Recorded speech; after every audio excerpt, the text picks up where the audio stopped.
বিল Gates, Gautam Adani, Warren Buffett বা মুকেশ আম্বানির মতো পৃথিবীর যত ধনী ব্যক্তিরা রয়েছে তাদের থেকে যদি সমস্ত টাকা নিয়ে একত্রিত করেন আর সেই টাকা দুনিয়ার মানুষদের মধ্যে সমানভাবে ভাগ করে দেন, তাও দেখতে পাবেন আগামী কয়েক বছরের মধ্যে আবার সবাই আগের অবস্থানেই ফেরত এসেছে। আর অন্যদিকে ওই টাকা আবার সেই সব ধনী ব্যক্তিদের কাছে পুনরায় চলে যাবে। কিন্তু আপনি কি জানেন এর পেছনে সবচেয়ে বড় কারণ কি? এর পেছনে সবচেয়ে বড় কারণ হলো অ্যাসেট। লেখক রবার্ট কিওসাকির মত অনুসারে যে ব্যক্তি নিজের উপার্জনের টাকায় অ্যাসেট করতে পারে না অথবা নিজের জন্য প্যাসিভ ইনকামের কোনো সোর্স ক্রিয়েট করতে পারে না, সে ব্যক্তি কখনো ধনী হিসাবে নিজেকে প্রতিষ্ঠা করতে সক্ষম হয় না। ইভেন তাকে যত টাকাই দেয়া হোক সে সেগুলোকে নষ্ট করে ফেলে। কারণ অ্যাসেট এবং প্যাসিভ ইনকামের দ্বারাই মানুষ একমাত্র ধনী হতে পারে। আর এটাই ধনী ব্যক্তিদের দিন দিন ধনী হওয়ার আসল কারণ। আমাদের পৃথিবীতে এমন 15টি অ্যাসেট রয়েছে যা দিয়ে মানুষ প্রতিনিয়ত ধনী হয়ে উঠছে। Number 1, cash. ক্যাশ এমন একটা অ্যাসেট যা আপনাকে ধনী করতে সক্ষম। কারণ আপনার ব্যাংকে পড়ে থাকা ক্যাশ টাকাকে কাজে লাগিয়ে আপনি আরো টাকা উপার্জনের পথ বের করতে পারেন। আপনার টাকা হয়তো ব্যাংকে পড়ে আছে, কিন্তু পৃথিবীতে এমন অনেক কোম্পানি আছে এবং এমন অনেক ফাউন্ডার আছে যাদের সেই টাকার প্রয়োজন রয়েছে। দেখুন, রিলায়েন্স ইন্ডাস্ট্রিজ যে কোম্পানিটার নাম শুনলেই প্রতিটা ইনভেস্টর তাদের টাকা নিয়ে দৌড়ে চলে আসে সেখানে ইনভেস্ট করার জন্য। সেই কোম্পানি প্রতি বছর 2 লাখ কোটি টাকা নিজেদের জন্য রেখে দেয়। টাটা মোটরস প্রতি বছর 60,000 কোটি টাকার মতো রিজার্ভ রেখে দেয়। ইভেন আপনি খেয়াল করে দেখবেন, কিছুদিন আগে সম্প্রচার হওয়া একটা নিউজে জানা গেছে ওয়ারেন বাফেট তার শেয়ারের 50% লিকুইড করে ফেলেছে, যার ফলে তার কাছে বর্তমানে $277 বিলিয়ন ক্যাশ রিজার্ভ রয়েছে। নিজের সম্পত্তিকে ক্যাশ হিসেবে রাখার পেছনে এই ধনী ব্যক্তিদের 2টা কারণ রয়েছে। প্রথম কারণটি হলো invest in right opportunity at the right time.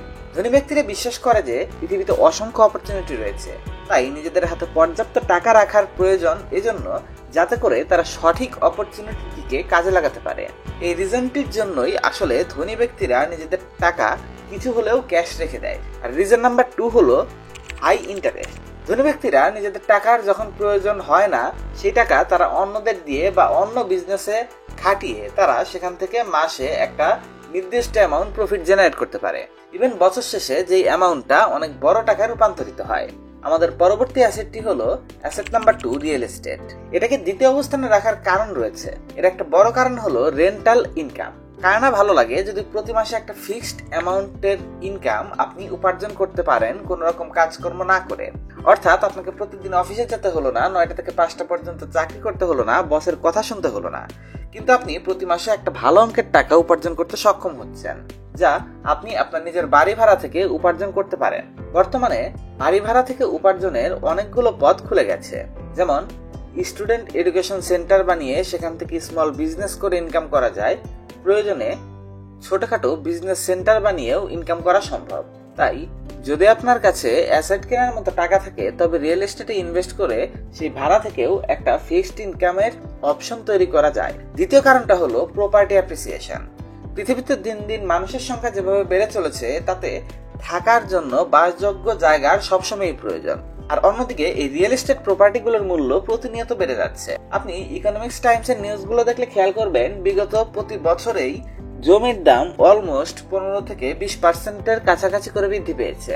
ভারতে একটা জরিপ হয়েছিল যেখানে দেখা যায় সেখানকার জমিগুলোর মধ্যে দিল্লিতে 12%, পুনেতে 11%, হায়দ্রাবাদে 13.5% পর্যন্ত বাড়ির দাম বাৎসরিকভাবে বৃদ্ধি পেয়েছে। এজন্য রিয়েল এস্টেট ইনভেস্টমেন্টের বিষয়টি অনেক জরুরি। আপনি কোনো বিল্ডিং এর পেছনে ইনভেস্ট করতে পারেন, অফিস বিল্ডিং বা কোনো বিজনেস সেন্টারের পেছনে ইনভেস্ট করতে পারেন আপনার জায়গাটিকে, যেখানে মানুষ আসবে এবং কাজ করে চলে যাবে, যা থেকে আপনার প্রতি মাসে একটা ভাড়া আদায় করতে পারবেন। তৃতীয়ত, ই কমার্স বিল্ডিং। এখানে মানুষ নিজেদের অফিস খুলবে, নিজেদের সার্ভিস এবং প্রোডাক্ট বিক্রি করবে আর আপনাকে ভাড়া দেবে। Number 3, land.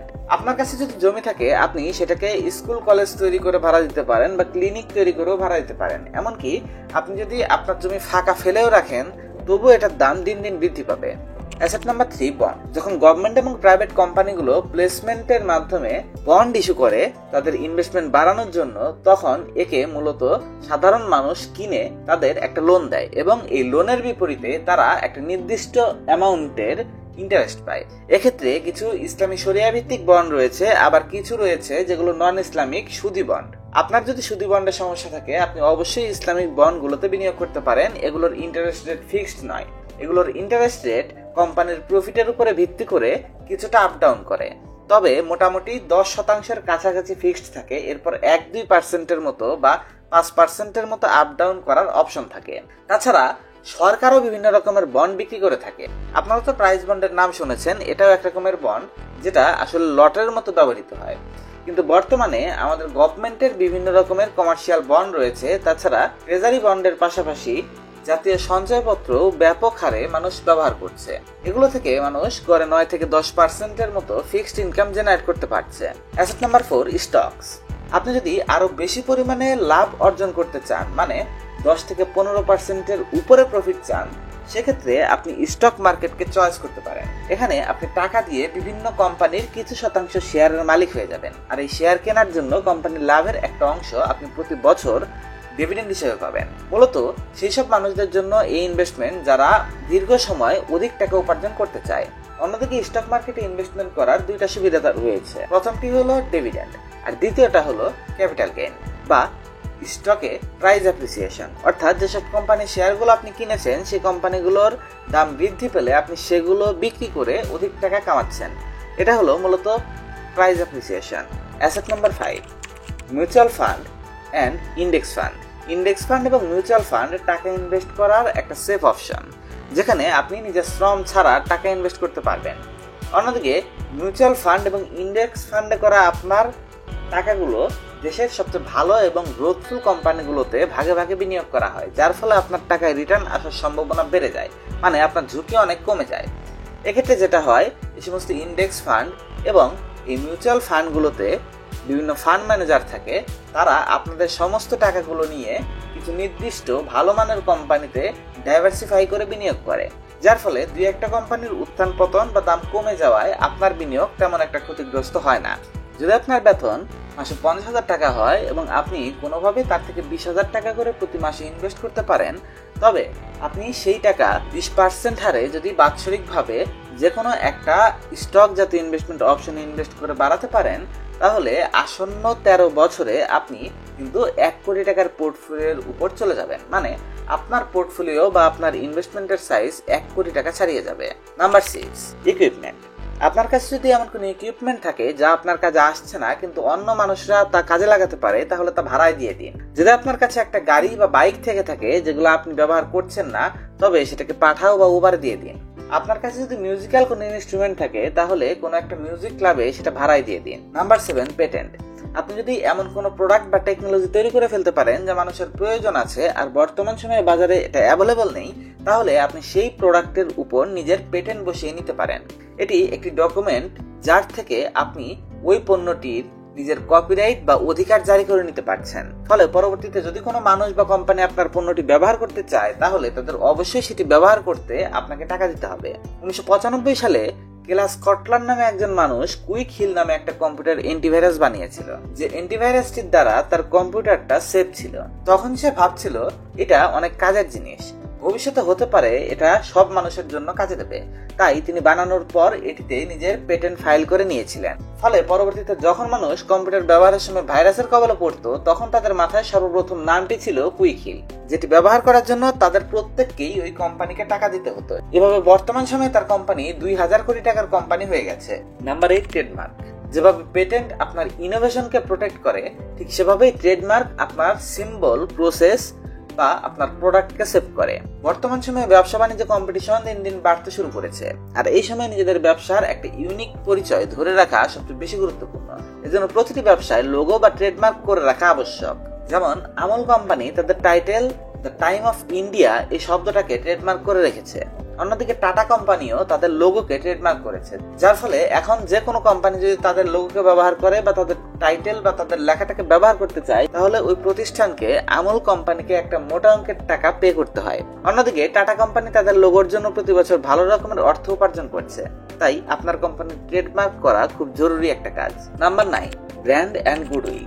যদিও এই দুইটা জিনিস ভিন্ন, কিন্তু এগুলোকে একই সাথে আমরা ব্যবহার করতে পারি, কারণ এটি আমাদের অ্যাসেট হিসেবে কাজ করে। ব্র্যান্ডেড জিনিস ব্যবহার করে মানুষ চিন্তা করতে শুরু করে সে একটা প্রিমিয়াম পণ্য ব্যবহার করছে। অন্যদিকে গুডউইল হলো এমন জিনিস যা মানুষকে ওই ব্র্যান্ডের দিকে আকর্ষণ করতে শুরু করে। এই দুটো জিনিসই একে অপরের সাথে যুক্ত।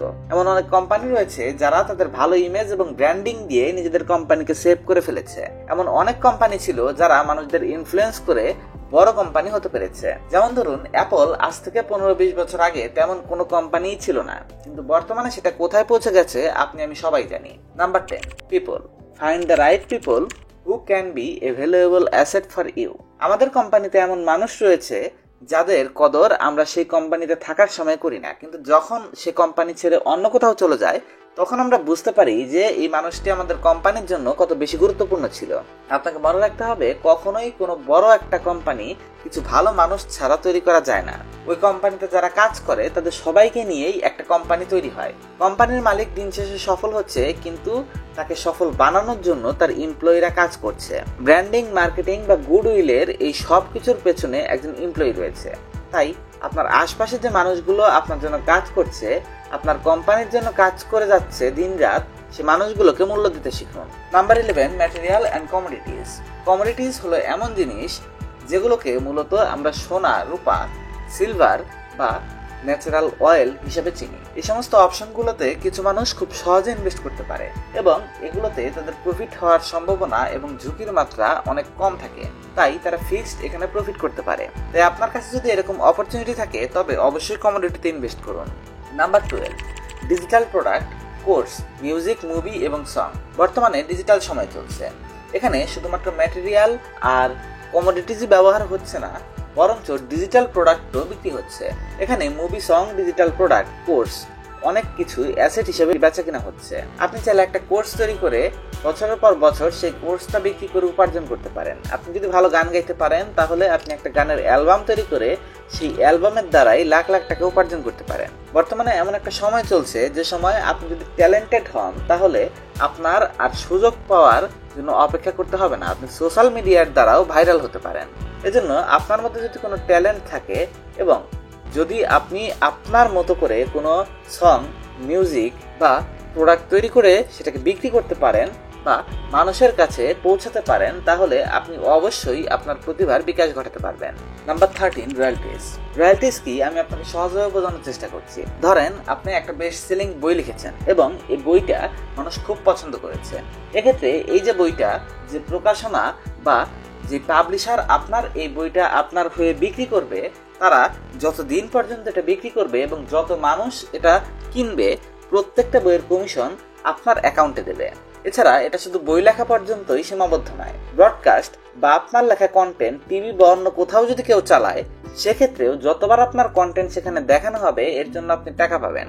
আর এই রয়্যালটিজের জন্যই জর্জ এবং মার্টিন গেম অফ থ্রোন লিখেছিলেন এবং জে.কে. রোলিন হ্যারি পটার লিখেছিলেন। তারা এখনো প্রতি বছর মিলিয়ন মিলিয়ন ডলার ইনকাম করে এই বইগুলো থেকে। এগুলো হলো মূলত royalty income. Number 14, unique rights. আপনারা জানেন বাংলাদেশের কৃষি অনেক বেশি বিস্তৃত, এক এক এলাকায় এক এক ধরনের জিনিস বেশি পাওয়া যায়। একে আমরা জিওগ্রাফিক্যাল ইন্ডিকেশন বলি। এই পাওয়ারটি মূলত ওই সমস্ত এলাকার মানুষদের থাকে যাদের এলাকায় জিওগ্রাফিক্যালি স্পেশাল কোনো প্রোডাক্ট তৈরি করার ক্যাপাসিটি থাকে। যেমন দার্জিলিং এর চার ইউনিক রাইট রয়েছে, টাঙ্গাইলের শাড়ির ইউনিক রাইট রয়েছে। এজন্য দার্জিলিং এর চায়ের টেস্ট অন্য সমস্ত চায়ের টেস্টের থেকে ভিন্ন হয়ে থাকে। টাঙ্গাইলের শাড়ির ডিজাইন পৃথিবীর অন্য সব জায়গার শাড়ির ডিজাইনের থেকে আলাদা হয়ে থাকে। ধারণা করা হয় দার্জিলিং এর মাটির উর্বরতা অন্যরকম হয়, এজন্য চায়ের টেস্ট কিছুটা ভিন্ন হয়, যা ইন্ডিয়ার অন্য কোথাও তৈরি হওয়া সম্ভব না। এজন্য ওই এলাকার চার একটা ইউনিক রাইট রয়েছে। ঠিক একইভাবে বাংলাদেশের ক্ষেত্রে যেমন জামদানি তৈরির রাইটটা আমাদের এখানে রয়েছে, প্লাস টাঙ্গাইলের তাঁতের শাড়ি তৈরির জন্য যে পরিবেশ, আবহাওয়া এবং যে ধরনের কারিগরের প্রয়োজন হয় সেটাও এই অঞ্চলেই শুধুমাত্র রয়েছে। তাই এই রাইটগুলোকে কাজে লাগিয়েও সারা জীবন ইনকামের একটা ব্যবস্থা করে রাখা যায়। নাম্বার 15, ফার্স্ট মুভার অ্যাডভান্টেজ বা প্রোপ্রাইটারি বিজনেস মডেল। যখন আপনি এআই দ্বারা বা টেকনোলজি দ্বারা কোনো একটা নতুন ব্যবসাকে প্রতিষ্ঠা করছেন এবং সেটাকে আপনি প্রথমবারের মতো প্রতিষ্ঠা করছেন, তখন আপনি এটার প্রথম মুভার হবেন বা আপনার কাছে ফার্স্ট মুভার অ্যাডভান্টেজ থাকবে, কারণ এই ব্যবসাটি আপনার আগে কেউ এখন পর্যন্ত করতে পারেনি। মানে ওই জিনিস বা ওই পণ্যটির ক্ষেত্রে আপনার উপর মানুষের বিশ্বাস সবচেয়ে বেশি থাকবে। উদাহরণ হিসেবে আমরা যদি চ্যাট জিপিটির কথা বলি, তবে চ্যাট জিপিটি যেমন প্রথমবারের মতো ভাইরাল হয়েছিল এআই হিসাবে, এরকম কিন্তু গুগল বার্ডস বা অন্যান্য এআই সাইটগুলো পারেনি। এজন্য তাদের কাছে একটা ফাস্ট মুভিং অ্যাডভান্টেজ রয়েছে এবং এখন এআই বলতেই মানুষ চ্যাট জিপিটির নামই সর্বপ্রথম নেয়। কিন্তু এর থেকে বড় বড় আরো অনেক এআই বর্তমান পৃথিবীতে রয়েছে। আরো একটা উদাহরণ টানি, ওলা নামে ইন্ডিয়াতে একটা কোম্পানি রয়েছে যারা মূলত ট্যাক্সির সমস্যার সমাধান করে বা ট্যাক্সি রাইড শেয়ার করে। আগে মানুষকে ট্যাক্সি খোঁজার জন্য অনেক কষ্ট করতে হতো, নিজের বাসা থেকে দূরে গিয়ে ট্যাক্সি ভাড়া নিতে হতো।